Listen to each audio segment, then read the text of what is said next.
Phone ni bukan main kali saya je, tapi kali segala benda. Tak percaya? Korang kena tengok sendiri. Hai korang, nak singgah mana tu? Ramainya orang kat sini. Ada event ke? Ni lah Honor Roadshow tu Laika. Diorang tengah tunjukkan model phone terbaru diorang, iaitu Honor X90 5G. Phone baru Honor ni apa yang best sangat? Banyak weh yang best. Daripada design dia yang memang lawa, kamera dia pula clear gila, bateri pun tahan lama tau. Lepas tu fast charging pula tu.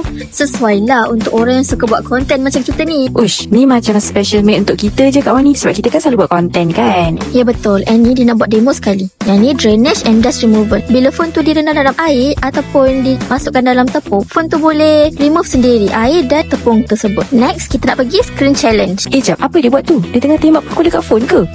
Sebab screen phone ni sangat kuat. Even tak pakai screen protector pun dia okey je. Yang paling best, bateri dia besar 8300 mAh and dia ada reverse charging capability. Actually, masa test tu korang boleh dapatkan sekeping kad ni, and setiap kali korang dah siap buat test tu, korang boleh dapatkan satu chop. Bila dah complete semua chop, korang boleh tebus papan roti ni. Dan akak cuba juga tembak Honor X90 ni dengan industrial gun, and dia sangat power weh. Dia tak scratch langsung. Kalau korang beli produk Honor semasa roadshow ni, korang layak join lelaki dua orang.